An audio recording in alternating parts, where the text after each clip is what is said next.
Let's go ahead and take a look at Mark's gospel again tonight. Last week, we kind of found ourselves in the middle of chapter 9, and we're coming off the Mount of Transfiguration. And as Jesus and the inner circle, James, John, Peter, are coming down the mountain, they walk into a scene. It's a somewhat hectic scene where they come in and there are teachers of the law, there's a crowd around, there's a man there with his son, and Jesus says, "What's going on?" And the man says, "Well, the teachers don't ask, they don't respond. They're really just there to kind of keep things riled up, right?" And the man says, "Well, I brought my son to your disciples hoping that they would get rid of this spirit, and they couldn't do it." And so that continues along, and we kind of thought through that story a little bit last week and how it must have felt for those disciples who'd been on the mountain with Jesus to come down and have this experience and try to make some sense of what was happening with that. I told you we come back to the story this week because there's some words I want us to think about a little bit, a couple of concepts I want us to talk about, and maybe see if we find some parallels in this story to our own experience. But what I want to do first is just read through the story again and ask you to think about any words that pop out to you. You know, words you think, that's a surprising word to hear right there, or I wonder what that word means in that spot. You know, whatever kind of just pops out to you. Give you a few minutes to talk about it, and then we'll work through some of those words together. So Mark 9, verse 14. When they came to the other disciples, they saw a large crowd around them and the teachers of the law arguing with them. As soon as all the people saw Jesus, they were overwhelmed with wonder and ran to greet him. "What are you arguing with them about?" he asked.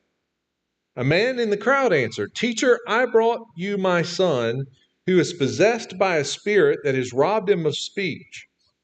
Whenever it seizes him, it throws him to the ground. He foams at the mouth, gnashes his teeth, and becomes rigid. I asked your disciples to drive out the spirit, but they could not." "You unbelieving generation," Jesus replied, "how long shall I stay with you? How long shall I put up with you? Bring the boy to me." So they brought him. When the spirit saw Jesus, and immediately threw the boy into a convulsion, he fell to the ground and rolled around, foaming at the mouth. Jesus asked the boy's father, "How long has he been like this?" "From childhood," he answered. "It has often thrown him into fire or water to kill him. But if you can do anything, take pity on us and help us." "If you can," said Jesus. "Everything is possible for one who believes." Immediately the boy's father exclaimed, "I do believe. Help me overcome my unbelief." When Jesus saw that a crowd was running to the scene, he rebuked the impure spirit. "You deaf and mute spirit," he said, "I command you, come out of him. Never enter him again." The spirit shrieked, convulsed him violently, and came out. The boy looked so much like a corpse that many said, "He's dead." But Jesus took him by the hand and lifted him to his feet, and he stood up. After Jesus had gone indoors, his disciples asked him privately, "Why couldn't we drive it out?" He replied, "This kind can only come out by prayer." So let's take a minute, just discuss around your tables. Were there words that you heard in there, maybe that you thought about last week, maybe as you read it tonight or as you were listening, that kind of struck you as, that's an interesting word right there, or I might have chosen a different word than that right there. Just talk about that for a few minutes, and then we'll share the fruit of those discussions together.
Okay, so as you just listen and talk a little, what are some words that kind of popped up to you as interesting or Dave? I noticed right away in verse 15, when the crowd saw Jesus, they were filled with awe. I was surprised about the awe. Yeah, they were filled with awe. They were filled with wonder. Is what the NIV chooses. What surprises you about that, Dave? It was something, I guess, about Jesus was different, sort of like the Moses situation. Right. I think it's partly it is there to try to get us to think that way because Jesus is coming down from the mountain. We don't get that sense of he's glowing like Moses was, his face shone with the glory of God. But maybe it is to tie us back there. It's a very interesting word, though, and I'm glad you picked up on it because it occurs 2 more times in Mark's gospel. And I think the context of these 2 occurrences with this one is really interesting. The next time we see this exact word is in Mark 14:33 when Jesus is in Gethsemane.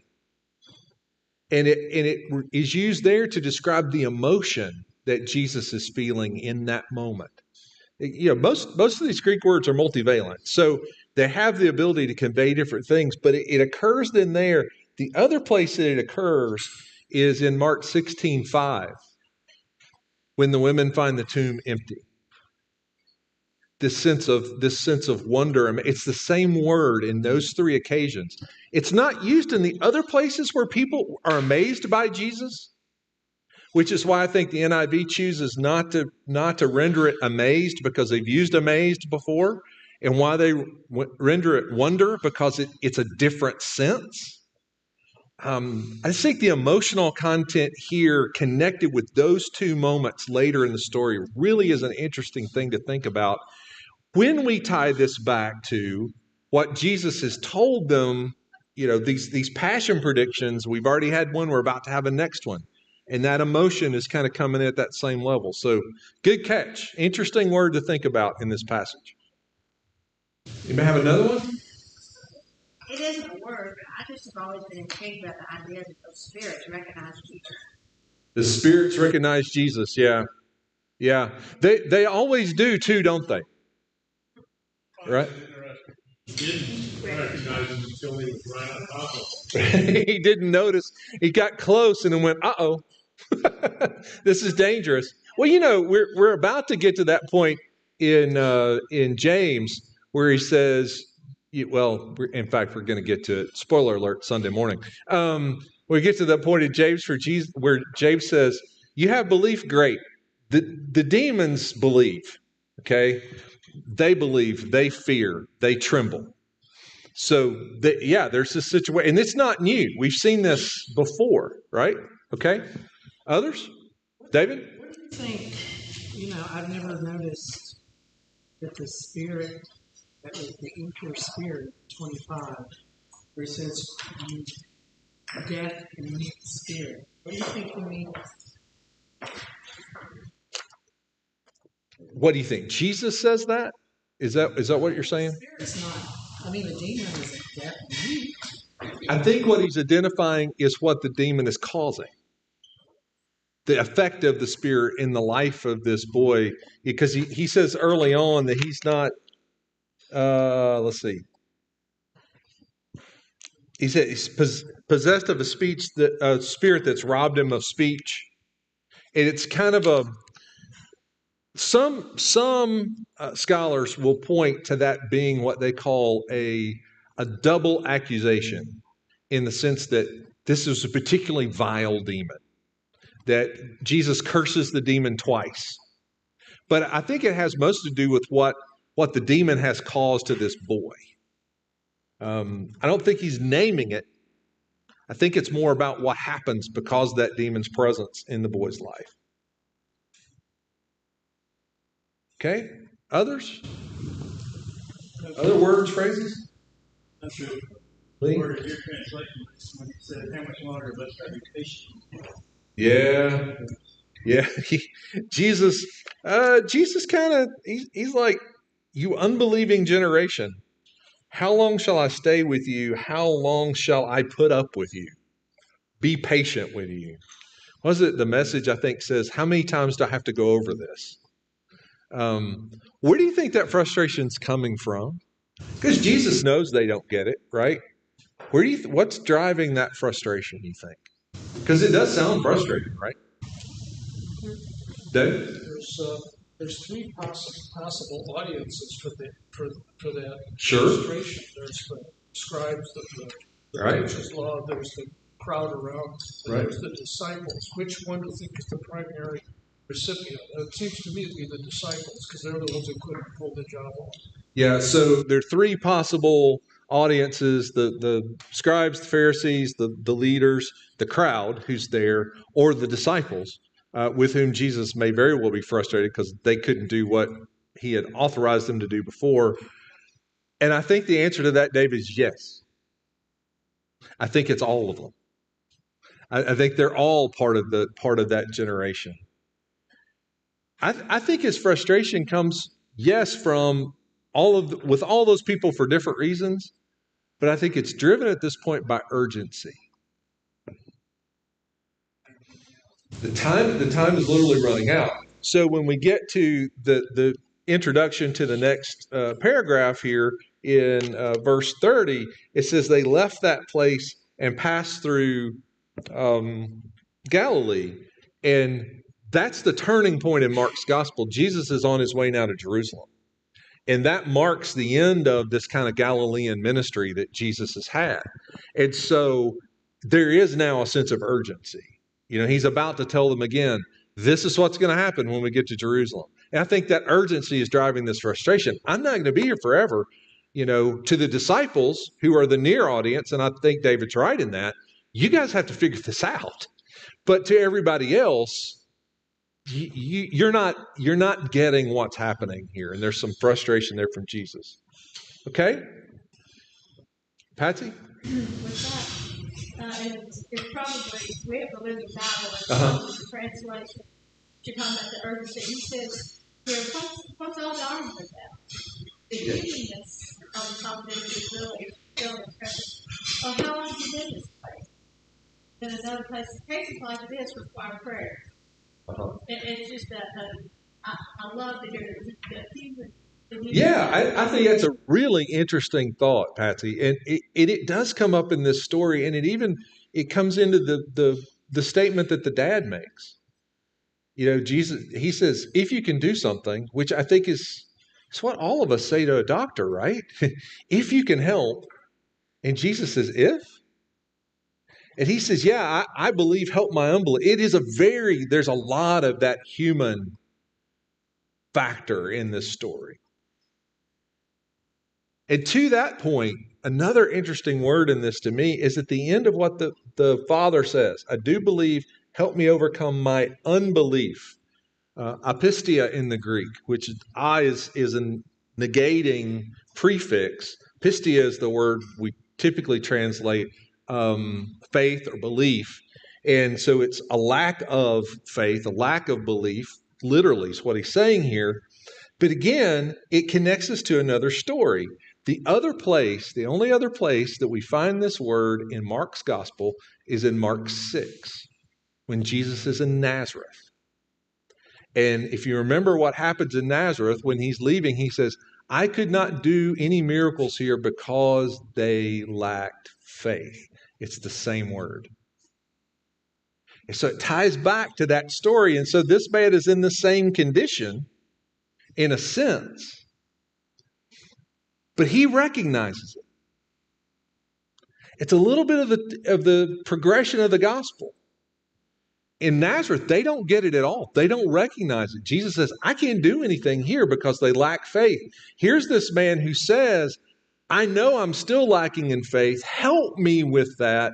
It's a movement toward, and what does Jesus do? He cast out the spirit. This man's faith is not by any stretch complete.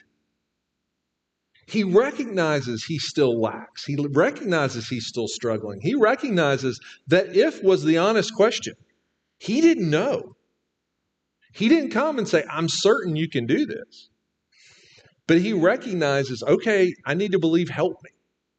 Help me believe what can happen here. Okay? Any other words before we kind of wrap that up and move forward? Brian? Can you help me understand the word generation? Because I don't know, you see that sometimes, this generation, as opposed to like you people or something like that. And I'm just wondering, is that just a more common phrase to refer to a group of people as a generation, or are we to kind of understand some sort of meaning that is by using that word as opposed to something else? Scholars differ on that, and they take both paths. Some say, well, this is just another way of saying you people. That was a phrase you used, people these days. What am I going to do with, kids these days, whatever. But I think it's also interesting to think that some people see it more as that this present generation is the last to have the opportunity to receive him where he is right now. And that it's, I have to be careful because I don't want to get over into kind of dispensationalism that, there's a bright line or anything like that. But there is some sense in which it has to happen now. It has to happen in this generation. And my frustration is with this generation because these are the disciples I have to carry this forward. These are the people I have to believe I'm here now. I think there is some specificity in this is the moment. The kingdom has come. The kingdom is near. That's the message of the first part of the gospel. The urgency of it all that Jesus feels here. I think that's reflected in that statement. I think it's closer to that than it is just a general, hey, people in general. I think there is a sense of timing and urgency and movement here to that. David? What about the gospel? Jesus is aware of his own divine nature, his pre-existence, and his long-term situation. He's temporarily in that generation, but he is aware of himself as the Son of God, that he has a previous and ongoing existence well beyond those generations. So he talks about this generation, it just means the one that happens to be in at the moment. The created generation in general, or No, just that moment? Yeah. And I think he spans a lot of generations. It's just that right. he happened to be in that one at the moment during the incarnation. Yeah, and I think that leans into a little bit of what I was saying in terms of I'm with you now. It's this generation. It's not the ones who've gone before or the ones who will come after. It's this one, yeah. Yes, sir. Interpretation, I don't know if it's correct. Seems to refer to the generation as the whole human race. Could, and yeah. the human race will not end until this happens. Right. And so I don't know if it's... Yeah, I think that goes a little bit back to more of what the kind of you people kind of thing. It is that sense of it's the created order as it currently exists. Humans in the future, not just them. Yeah. Okay. Anybody else?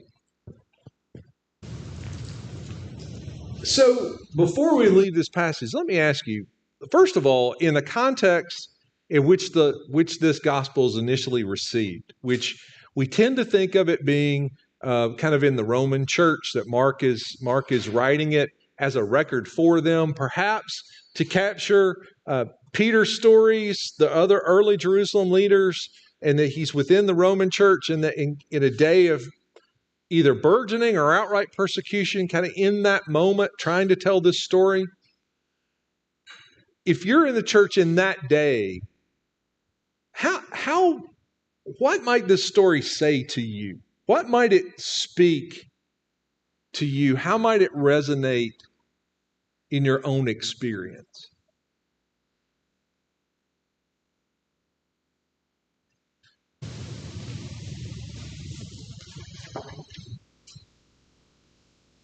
Talking about the healings? Well, no, just this story specifically. Here's what I think.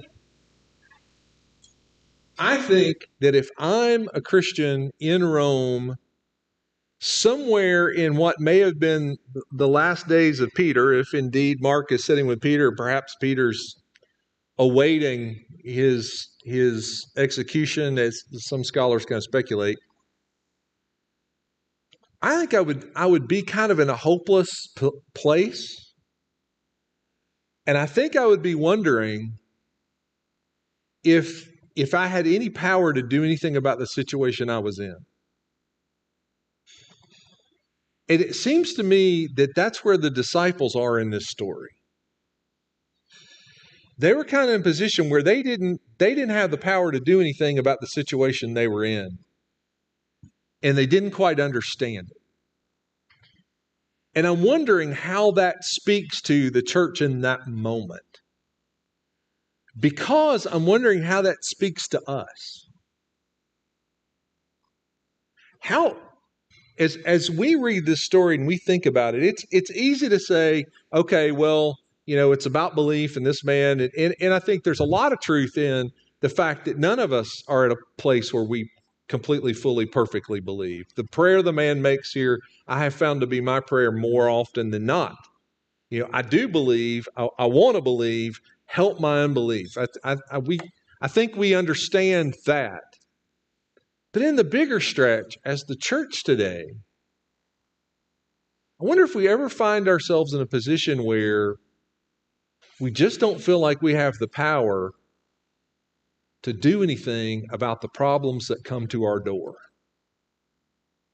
Does that make sense? And if that's how we feel and where we are, what do you think this story says to us? What does it offer us as hope or instruction in where we are today as God's people? I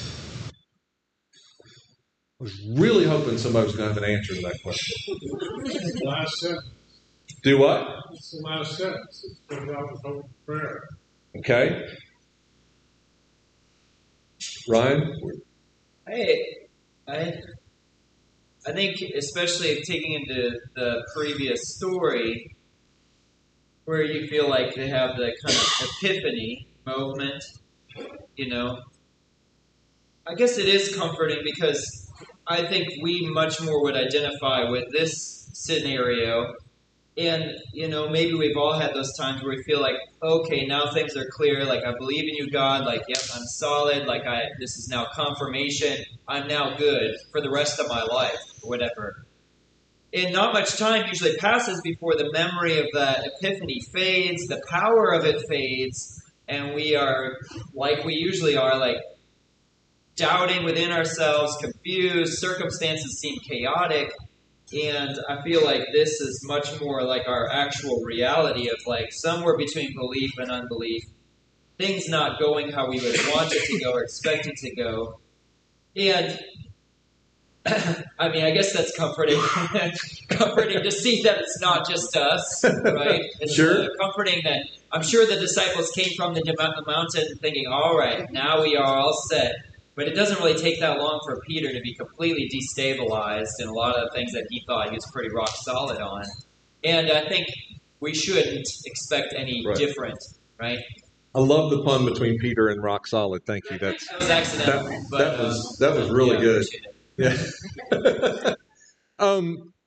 I think that's surely there. It at least is for me. I've always said I'm much more Thomas than Peter. Much more. And I think there is that the disciples who were with him and the disciples who weren't, and they're like, oh, well, what do we do with this? I think the word of instruction comes, Mike, as you said, it's in the last verse. It's that, this can only be done with prayer, and I'm going to accept the slightly later interpolation perhaps, and fasting, because I think the two really did go together in the early church. I wonder if here, talking about generations, I'm speaking a little bit generationally for the church today, for what a good friend of mine calls the Western Euro tribal tradition, that we are often in the American church. I feel like sometimes we got to a place, and maybe you're still there, where like the disciples, we might have just been a little bit overconfident. that we had it figured out, that we quit taking the time for prayer and fasting.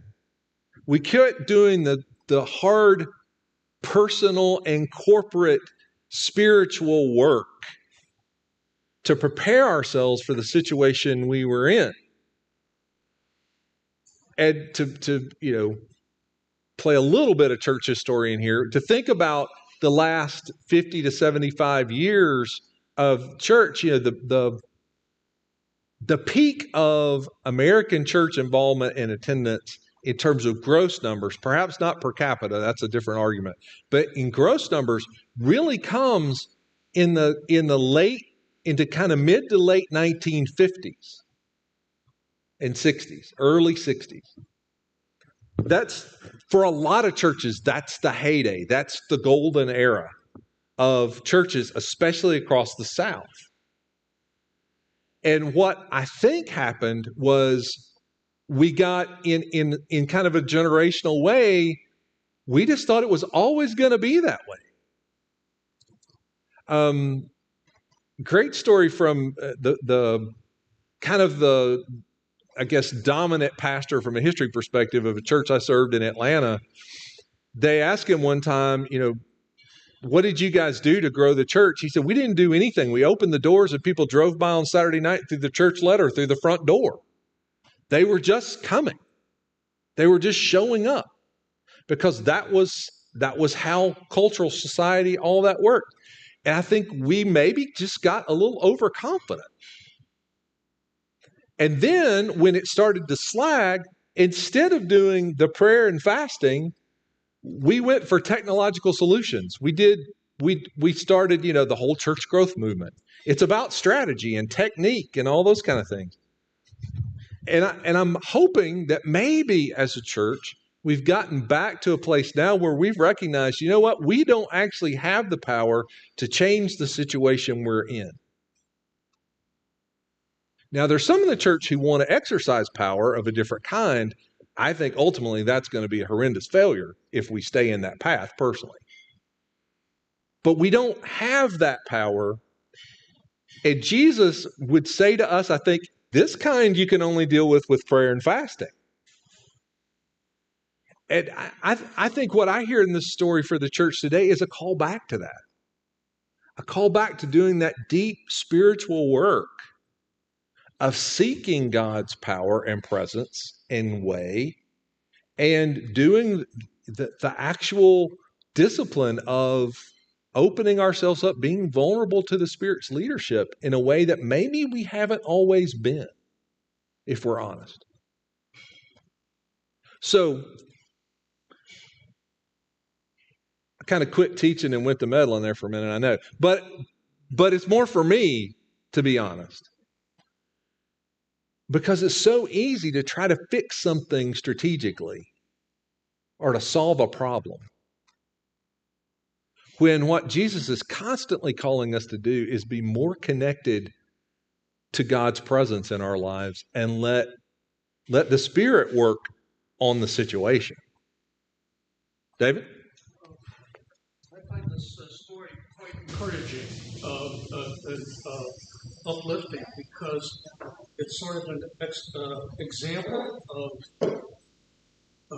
it's true that God needs faith for him to do what he would like to do, but he needs some faith on our part. But he doesn't need a lot. He's just a mustard seed. All he right. Needs. And will give us faith. The guy right. who recognizes his own unbelief asked Jesus to help him with his unbelief. That's right. the prayer. That's the prayer that he's talking about. Right. The prayer to get to have enough faith to pull it off, and it worked. Right. He did it. It worked. And he prayed the prayer, arguably, that the disciples didn't. Yeah. Yeah. And it seems to me that's really encouraging. You don't need a lot, just so. Yeah, absolutely. Absolutely. I would even say that what you need is poverty, like that a willingness to admit that you don't have what it takes, right? And that should be really encouraging to say all you need is to say that I need, that I need help, I need saving, right? Yeah. Yeah.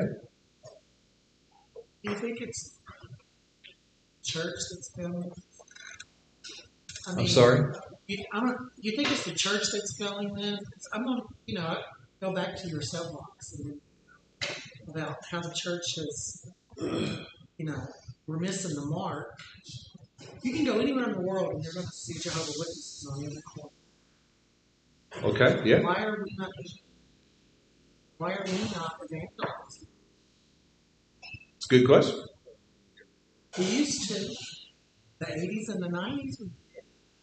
Yeah, I think the difference in that, and I don't know how many of you remember the alphabet soup of the church growth movement, EE and CWT and all those kind of things.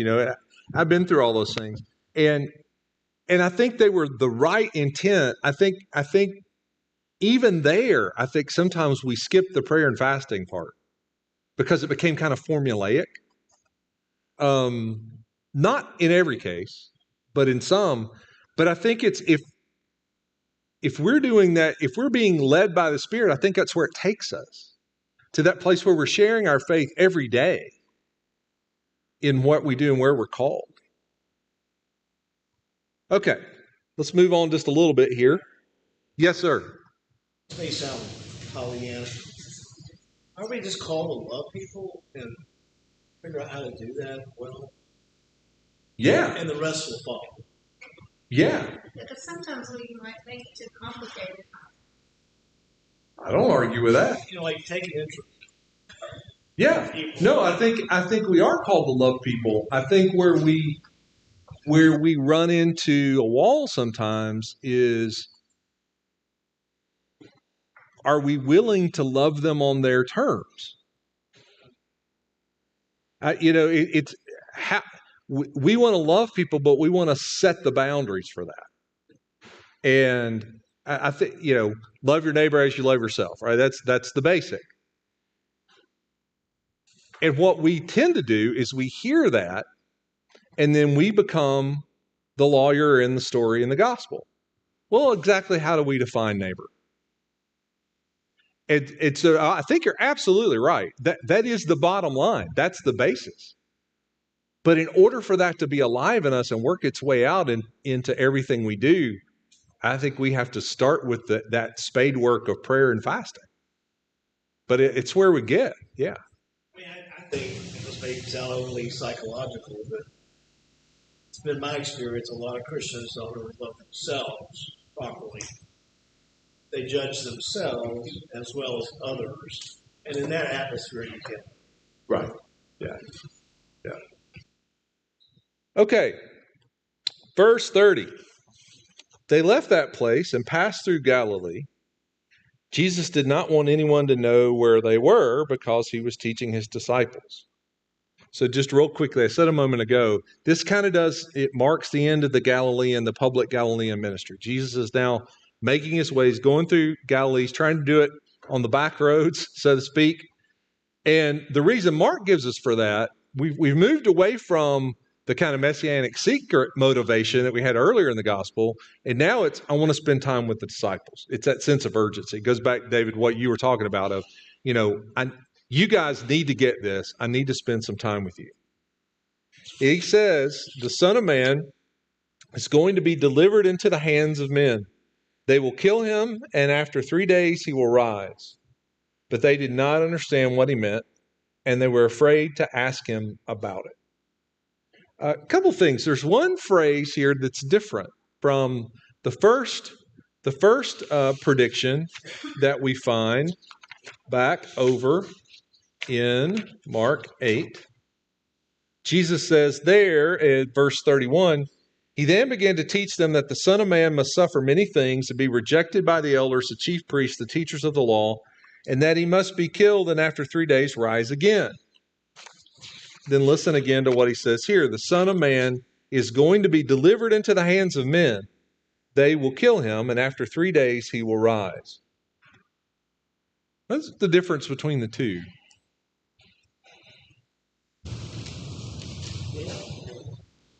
What's that? Well, he died both times. Yeah.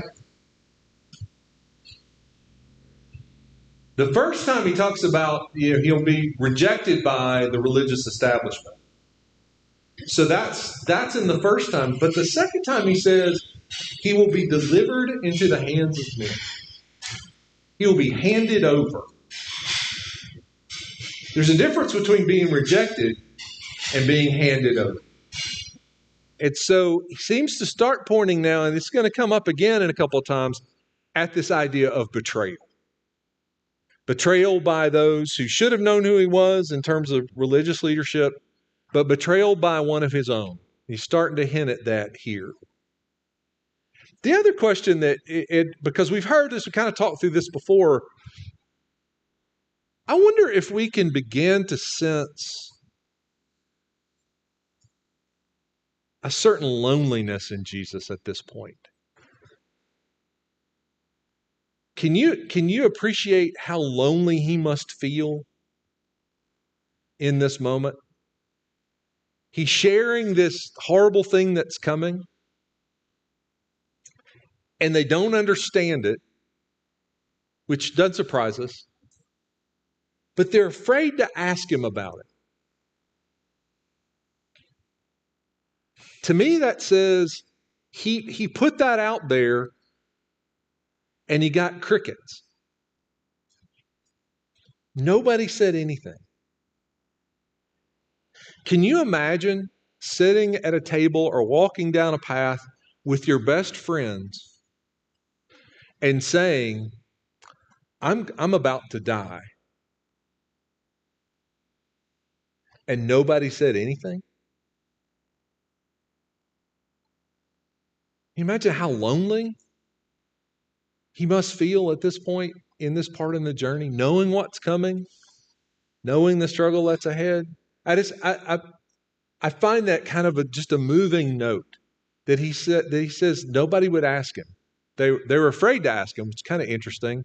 It maybe recent events are like, nope, I'm not wading back in that water. We got it wrong.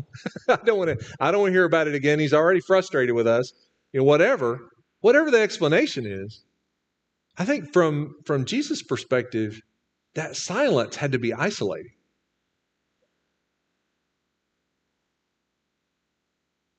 They came to Capernaum, so he's making his way back. And when he was in the house, he asked them, "What were you arguing about on the road?" Oh, so they weren't talking to him, but they were talking to each other. But they kept quiet because on the way they had argued about who is the greatest.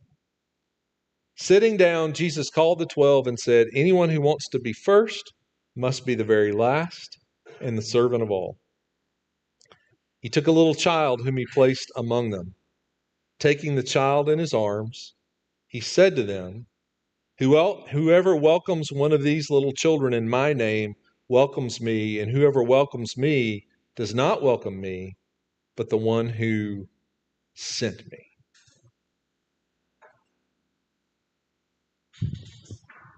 What's he talking about?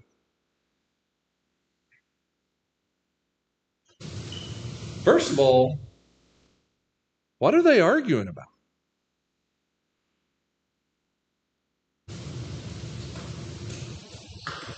Aren't they still thinking military?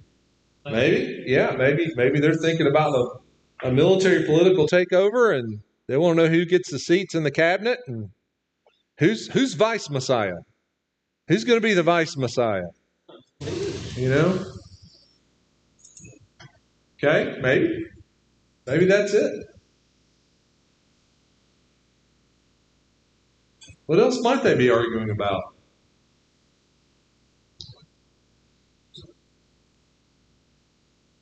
They might also be arguing over who does he like better, because it did take those three off without the rest of them.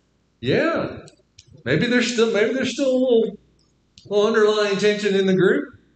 Peter, James, and John got to go up the mountain. And I don't know, Scripture doesn't tell us, but they're human, right? Do you not think that at some point they didn't say, "Boys, you should have been there"? It was something. We don't know that. But maybe there's some tension there. Oh, yeah, you three got to go away with Jesus. The rest of us were down here getting beat up by the crowd, Couldn't do anything.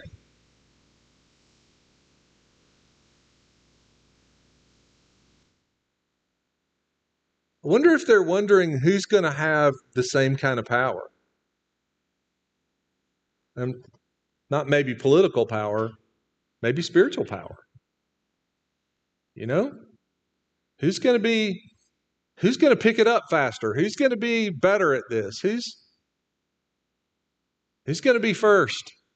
So that's what comes in, right? First and last. And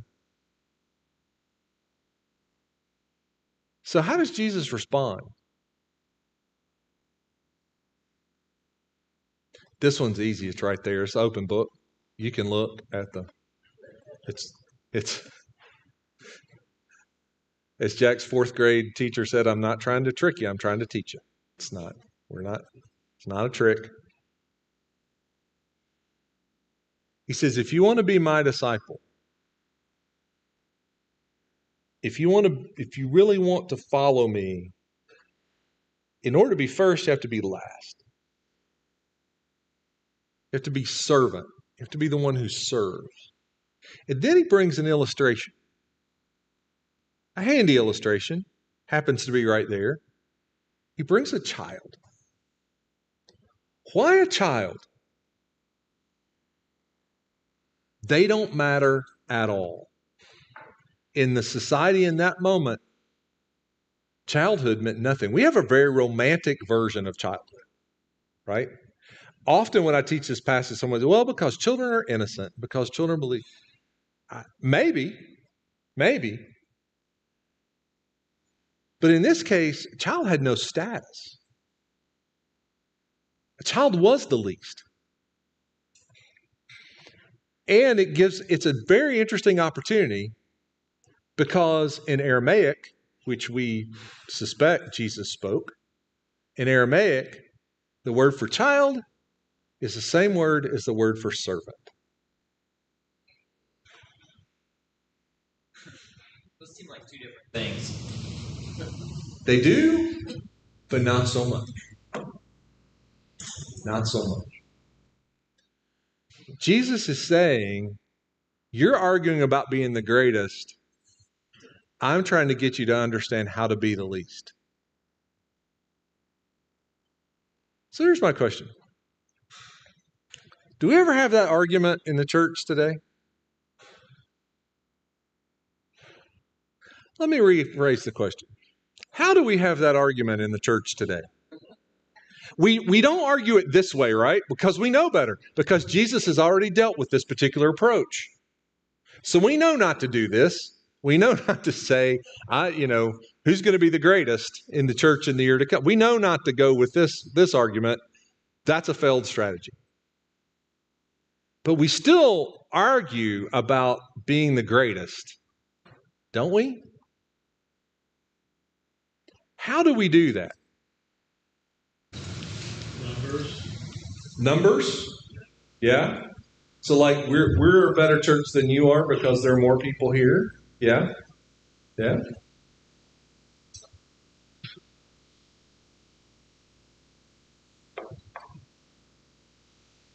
Do we ever have that argument? Does it ever look like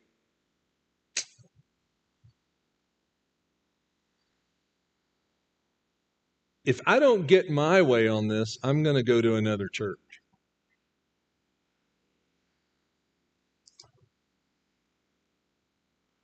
Or why is my priority not the church's priority?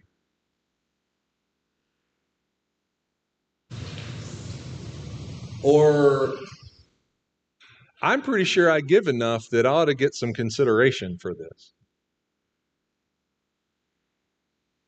I know you all would never say these things. I know you wouldn't. I heard them just rumors from other pastors that I know. Things that sometimes come up. These are just terrible rumors, I know. We still have this argument, don't we? We still have this argument. And not only are we having this argument with ourselves, we're having this argument with our culture.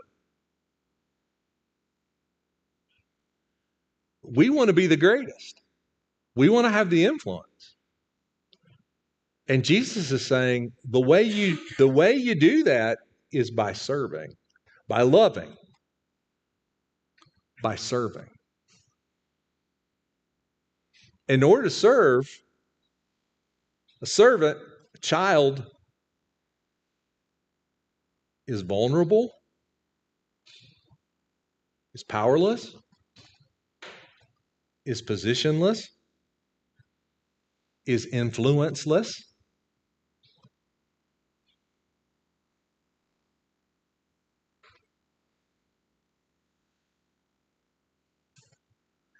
Let him who has ears hear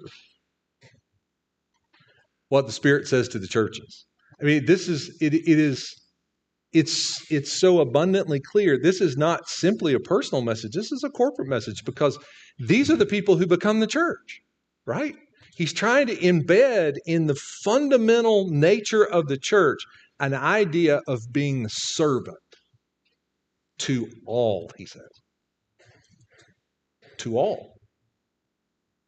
And of course, he's going to illustrate this multiple times between now and the resurrection, because when they get to the upper room, Jesus is going to wash their feet. Something a servant did.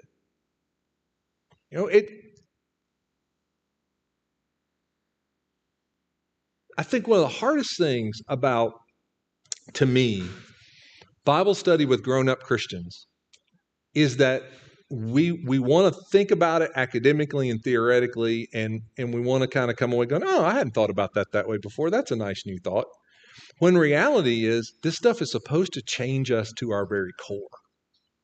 It's supposed to be remaking us from the inside out, changing who we are. And this is about as countercultural a thing as the gospel teaches us in our current culture and society. You want to be first, be last. You want to be great, be a servant. Because that's how we change things. That's how the kingdom of God comes. The kingdom of God came in someone who served and gave his life. And it hasn't changed. So, we're going to stop there for tonight. The soapbox is starting to get a little wobbly up here, so I'm going to stop there for tonight. Let me pray for us, and then we'll go. God, would you